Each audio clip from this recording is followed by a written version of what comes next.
Hello friends, welcome to my YouTube channel.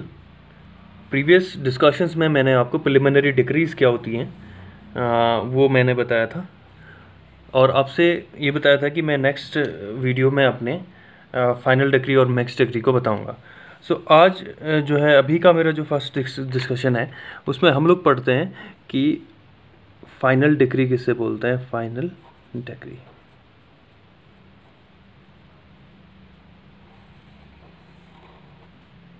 Final decree किसे बोलते हैं।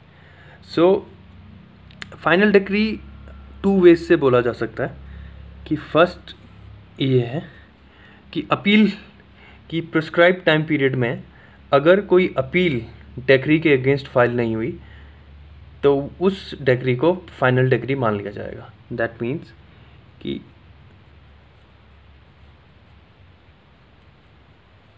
प्रेस्क्राइब्ड टाइम में कोई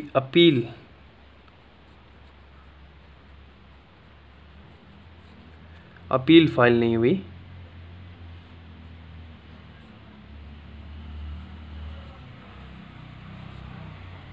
अगेंस्ट,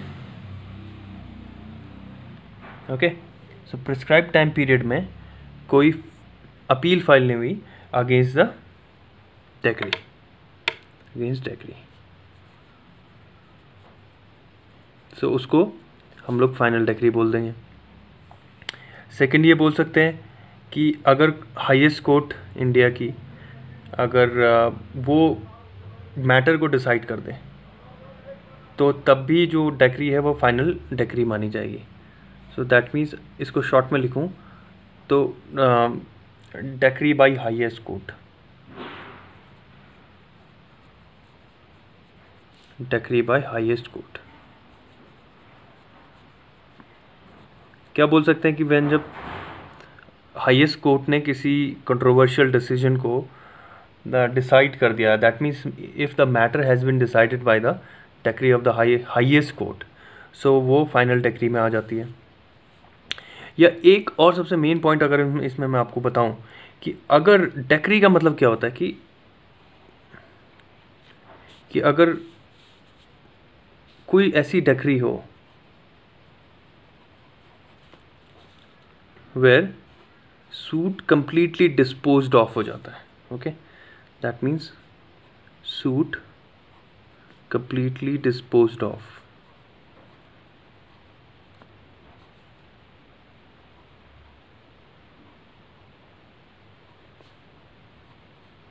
सो उसको अभी हम लोग फाइनल डिक्री बोलेंगे। So section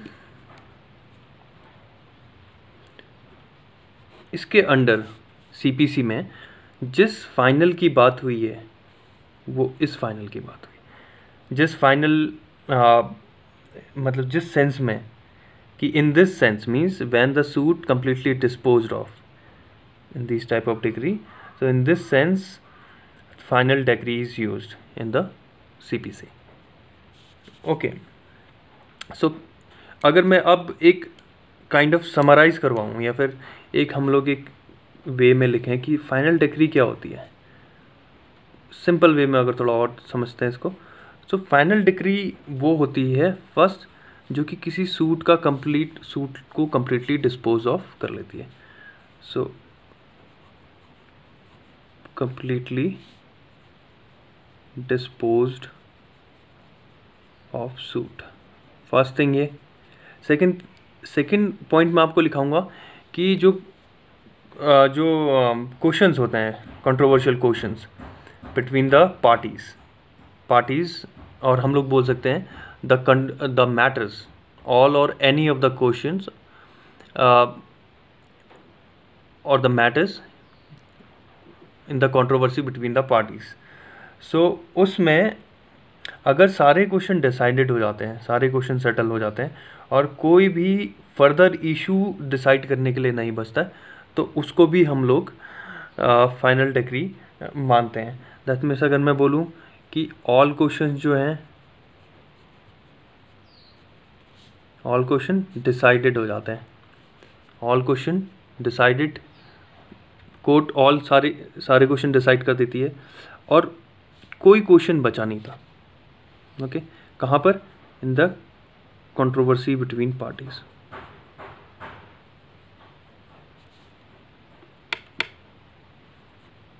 controversies between parties. So इसको फाइनल डिक्री हम लोग बोलते हैं। अब कुछ एग्जाम्पल के थ्रू देखने की कोशिश करते हैं कि फाइनल डिक्री क्या होती है। ये तो डिक्री के रिलेटेड कॉन्सेप्ट था कि डिक्री क्या होती है, बट अब डिक्री से रिलेटेड कुछ बातें हैं। ओके, सो पहला एक एग्जाम्पल अगर हम लोग देखते हैं कि अगर हमारा कोई सूट है, फॉर इंस्टेंस यहाँ से डील करते हैं कि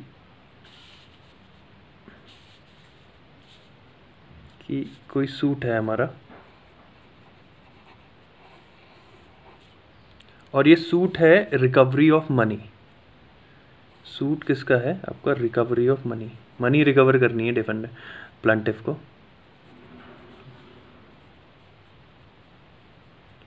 तो सूट रिकवरी ऑफ मनी का सूट है और इसमें अगर कोर्ट क्या करती है कि अमाउंट को डिसाइड कर देती है। किसके अमाउंट को डिसाइड करती है? डिक्री होल्डर के। Okay, sorry, decree holder. मैं आपको आने वाले वीडियोस में बताऊंगा कि डिक्री होल्डर क्या होता है। इन शॉर्ट अगर मैं बताऊं तो डिक्री होल्डर वो पार्टी होती है जिसके फेवर में डिक्री पास होती है। ओके, फेवर डिक्री जिसके फेवर में पास होती है। ओके, सो क्या कह रहे हैं कि अगर कोई सूट है रिकवरी ऑफ मनी का जिसमें अमाउंट जो है कोर्ट फाउंड करती है, उसको डिक्लेयर कर देती है कि डिक्री होल्डर को कितना अमाउंट मिलेगा, और ये भी कोर्ट डिसाइड करती है कि किस तरह से, यानी मैनर, अगर हम लोग बोलें कि manner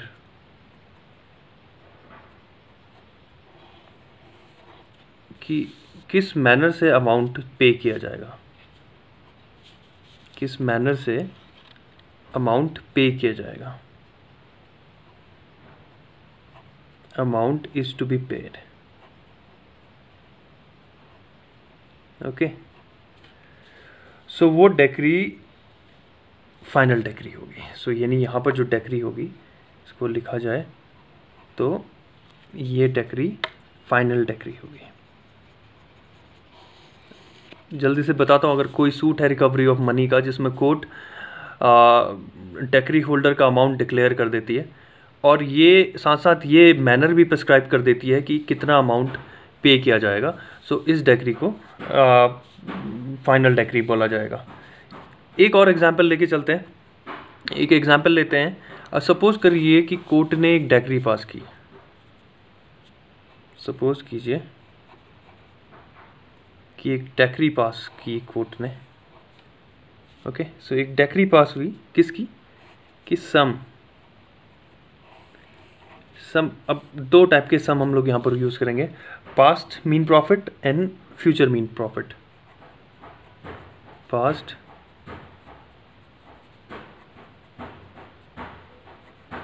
and future mean profit. Future mean profit. Okay, देखिए मीन का मतलब होता है इंटरमीडियरी। ओके, सो इस मीन प्रॉफिट जो है इसको मैं नेक्स्ट वीडियोस में बताऊंगा आपको। सो अगर डिक्री पास करती है कोर्ट सम, और वो कौन सा सम? पास्ट मीन प्रॉफिट और फ्यूचर मीन प्रॉफिट का, किसी पर्टिकुलर रेट पे, at a particular rate, at a particular rate,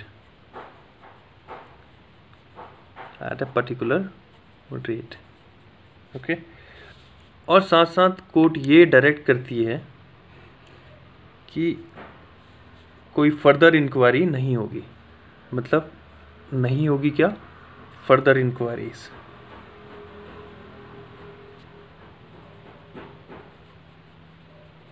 okay, so वो डिक्री फाइनल डिक्री होगी।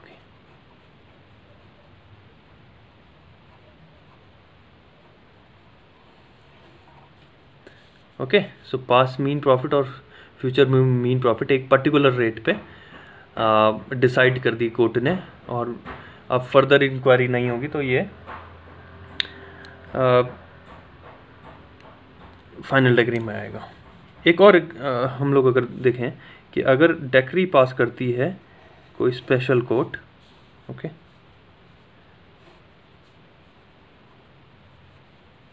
और कोर्ट,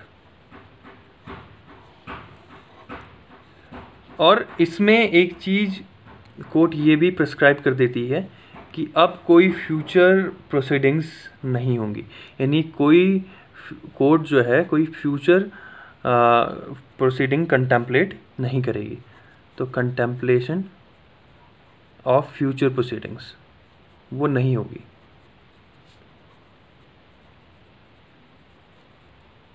ओके, डिक्री पास कर दी और अब फ्यूचर में कोई प्रोसीडिंग्स नहीं होगी। तो अगर डेफिनेशन के हिसाब से देखा जाए तो इस डिक्री को डिस्क्राइब किया जाएगा preliminary decree.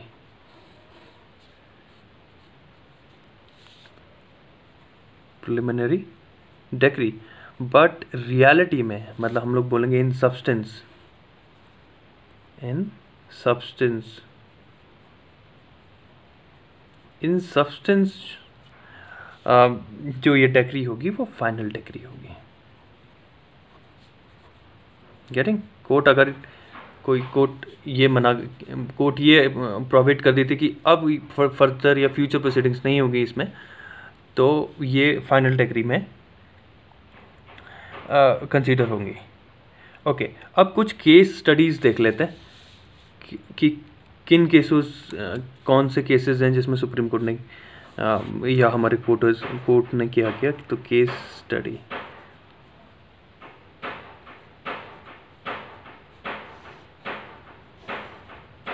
Case study, first case मैं आपको बताऊंगा, बहुत फेमस केस है मद्रास हाई कोर्ट का, और वो केस नंबर 1 हम लोग बात करेंगे गुलशन बीवी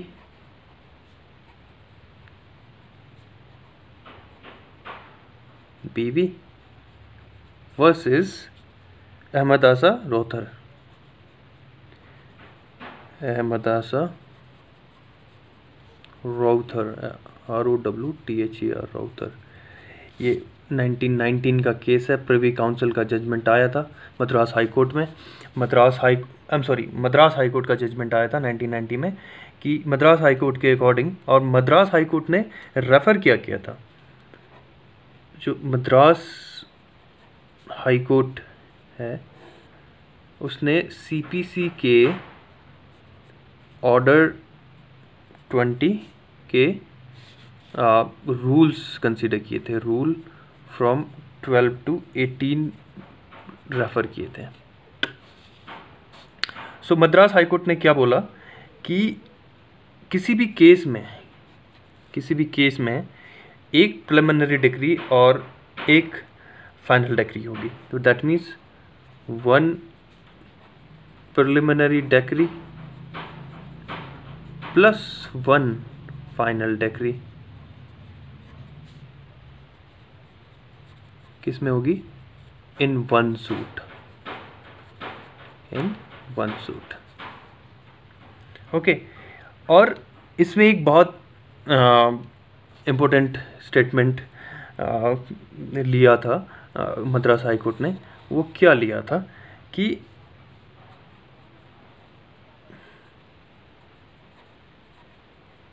मैं आपको बताता हूँ। मद्रास हाई कोर्ट ने बोला कि to have 2 final decree and calling the first one a final degree and calling the first one as a final degree is a misnomer.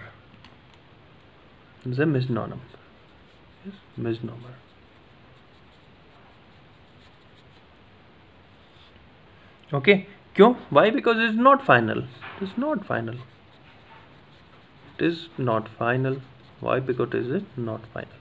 So Madras high court का इन टोटली ये कहना था कि किसी एक सूट में एक प्रिलिमिनरी डिक्री होगी और एक फाइनल डिक्री होगी। ओके, अब सेकंड केस पढ़ा जाए तो सेकंड केस हम लोग देख लेते हैं। सेकंड केस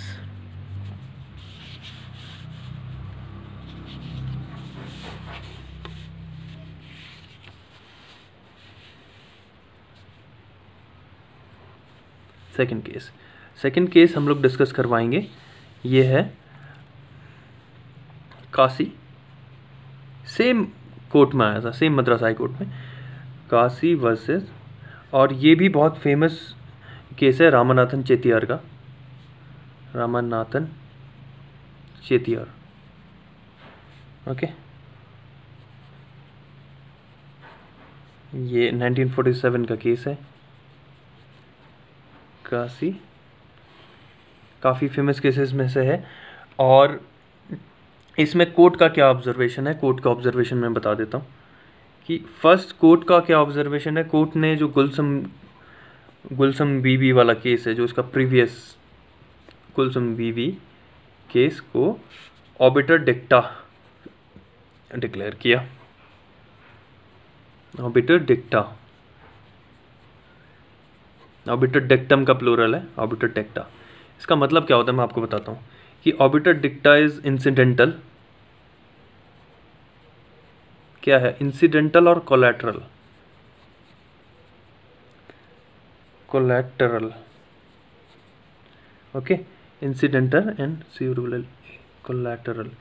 क्या मतलब होता है इंसिडेंटल का? कि occurring by chance,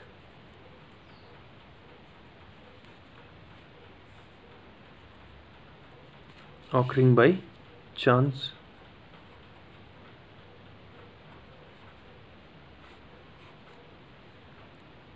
okay, arrange, and this collateral means subordinate of lower rank or of lower status collateral. So क्या है ऑबिटर डिक्टा? कि ऑबिटर डिक्टा कोर्ट का इंसिडेंटल और कोलैटरल ओपिनियन है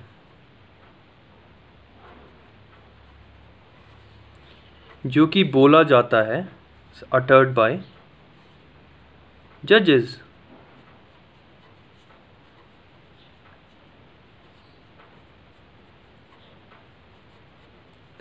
सो अगर बाई चांस या एक सर्टेन जजेस ओपिनियन, एक इंसिडेंटल और कोलैटरल ओपिनियन अटर करते हैं जो कि कोर्ट पे बाइंडिंग नहीं है, तो ये एक इम्पोर्टेंट पॉइंट है, इसको मैं लिख देता हूँ, नॉट बाइंडिंग ऑन कोर्ट, यानी कोर्ट नेक्स्ट डिसीजन में चेंज कर सकती है, नॉट बाइंडिंग ऑन कोर्ट। सो उसको ऑबिटर डिक्टा बोला जाता है। तो गुलशन बीबी वाले केस को अब आप ये समझिए कि उस केस को कोर्ट ने ऑबिटर डिक्टा कंक्लूड कर दिया। दैट मीन्स फिर कोर्ट ने क्या बोला? कोर्ट ने बोला, गुलशन बीबी वाले केस में बोला कि किसी एक सूट में एक ही प्रिलिमिनरी डिक्री और एक ही फाइनल डिक्री होगी। अब उसको ऑबिटर डिक्टा जब बोल देंगे तो अब कोर्ट ने ये बोला कि there could be more than one preliminary decree and one final decree. मैं लिख देता हूँ उसको। So there could be more than one preliminary decree and final decree, okay, in a given suit,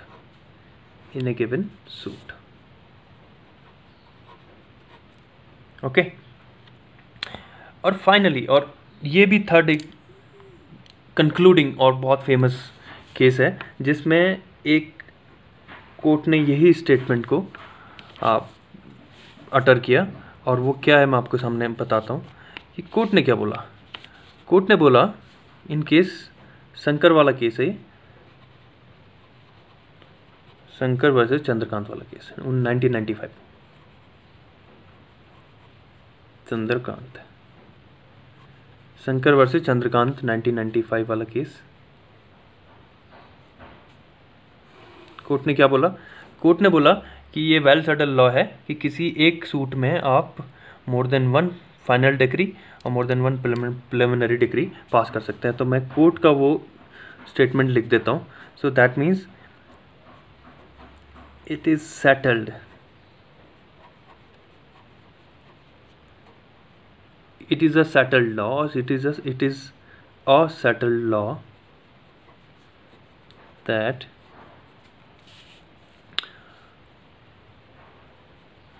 more than one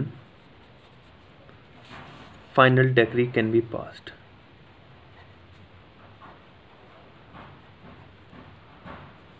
More than one final decree can be passed.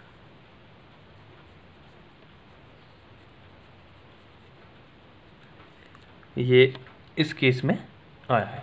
सो यहाँ से देखिए क्या हुआ, हम लोगों ने फाइनल डिग्री से स्टार्ट करवाया,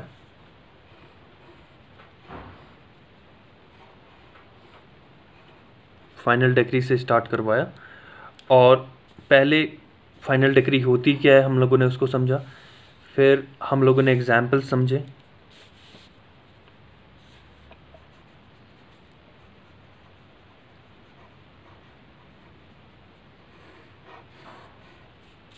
ओके ये मीन्स हमने समझा, और यहाँ लास्ट हम लोगों ने केस स्टडी देखी, 3 केस स्टडीज़ देखी जिसमें कोर्ट के डिफरेंट ओपिनियन थे। अब हम लोग पढ़ेंगे कि मिक्स डिग्री या पार्टली प्रिलिमिनरी और पार्टली फाइनल डिग्री क्या होती है। ओके सो मैं इसको मिक्स डिग्री लिख रहा हूँ, इसको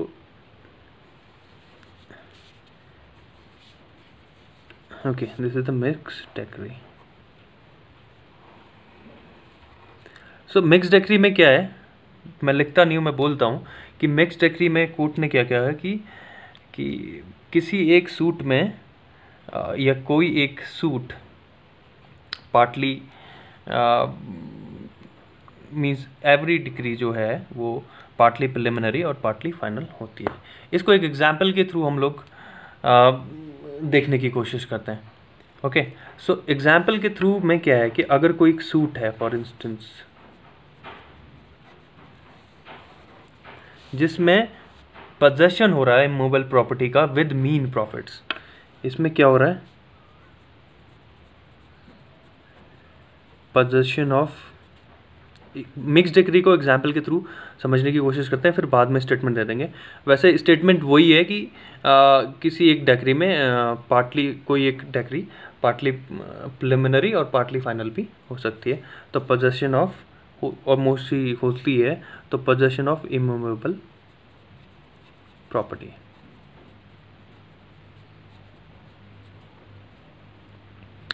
possession of immovable property with, अगर मैं इसको लिखूं with mean profit, with mean profit, intermediary profit.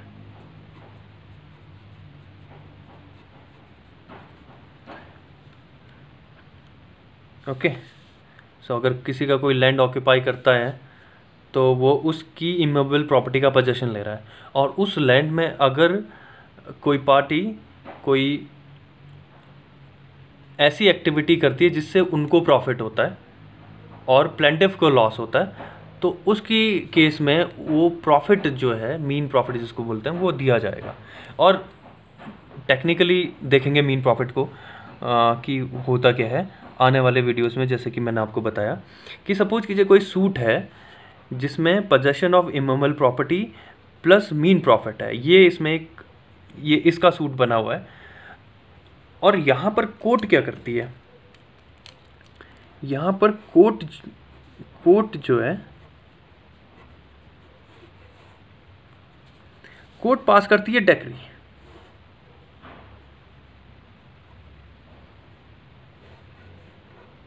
Court पास करती है डिक्री कि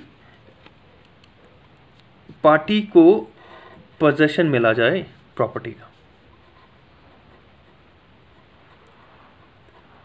पोजेशन ऑफ प्रॉपर्टी। ओके, साथ साथ कोर्ट दूसरी चीज़ भी कहती है, उसके साथ कोर्ट एक इंक्वायरी को डायरेक्ट करती है,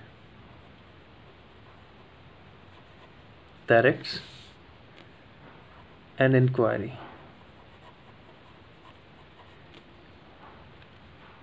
कि देखो कि मीन प्रॉफिट कितना आ रहा है।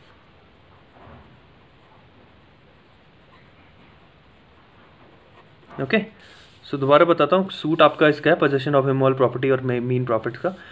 तो कोर्ट क्या एक डेक्री पास करती है, जिसमें डेक्री के थ्रू तो court possession of property party को देती है, और साथ साथ ये भी डायरेक्ट करती है कि कितना मीन प्रॉफिट ऑपोजिट पार्टी ने वहाँ से लिया है, कितना प्रॉफिट जो है जब तक ऑपोजिट पार्टी के पोजेशन में लैंड था या कोई इमूवेबल प्रॉपर्टी थी, तो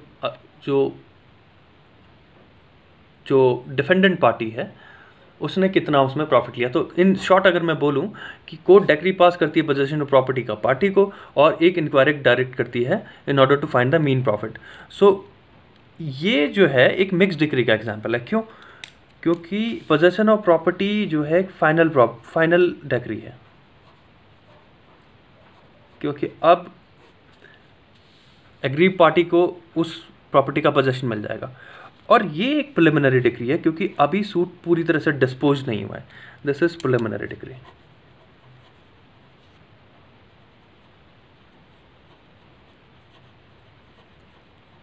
ओके, और मैं आपसे बोलूं कि क्यों ये प्रिलिमिनरी डिक्री है, व्हाई?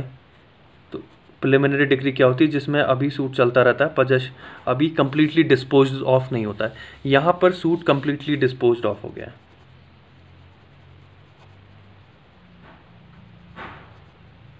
मतलब पूरा सूट नहीं, सूट कंप्लीटली डिस्पोज्ड ऑफ। सो क्यों ये प्रिलिमिनरी डिक्री है? क्योंकि जो फाइनल डिक्री ने अभी कोर्ट पास करेगी जब मीन प्रॉफिट जो है इंक्वायरी के बाद कोर्ट को पता चल जाएगा। क्यों? मैं इन शॉर्ट लिख देता हूँ कि फाइनल डिक्री किसकी? मीन प्रॉफिट की, of mean profit.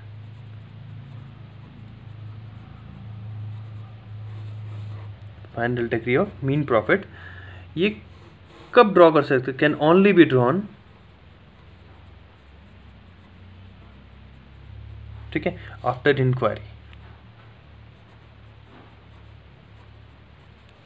Can only be drawn after inquiry.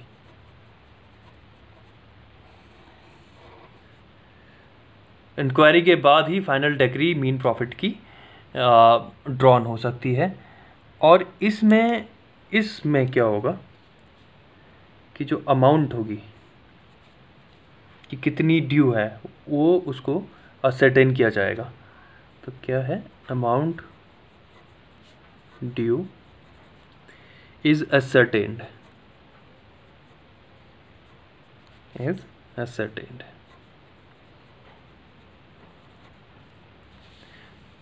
सो ये मैंने आपको एक एग्जाम्पल के थ्रू मिक्स डिक्री बताई कि इसमें जो ये मीन प्रॉफिट के लिए इंक्वायरी डायरेक्ट करती है, तो वो प्रिलिमिनरी डिक्री क्यों है?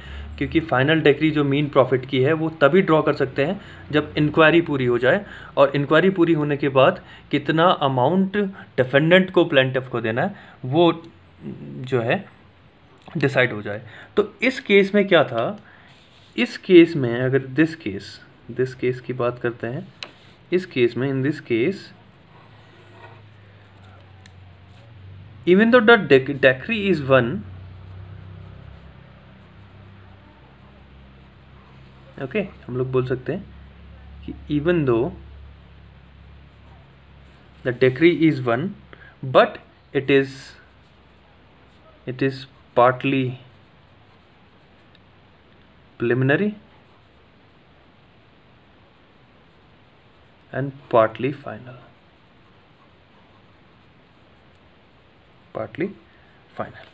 ओके। सो इसी के साथ मेरा ये डिस्कशन कंप्लीट हो जाता है मिक्स डिक्री और फाइनल डिक्री का। अगले डिस्कशन में हम अदर टाइप ऑफ डिक्री पढ़ेंगे जिसको डीम डिक्री बोलते हैं। सो दोस्तों, अगर आपको मेरा ये चैनल पसंद आता है तो आपसे रिक्वेस्ट है कि मेरे चैनल को सब्सक्राइब करें और लाइक और शेयर करें और कमेंट ज़रूर करें। हम नेक्स्ट वीडियोस में डीम डिक्री के बारे में बात करेंगे और सब्सिक्वेंट वीडियोस में हम लोग डीम डिक्री के टाइप्स की बात करेंगे और भी चीज़ें हैं जिनको हम लोग डिस्कस करेंगे। तब तक के लिए थैंक यू वेरी मच।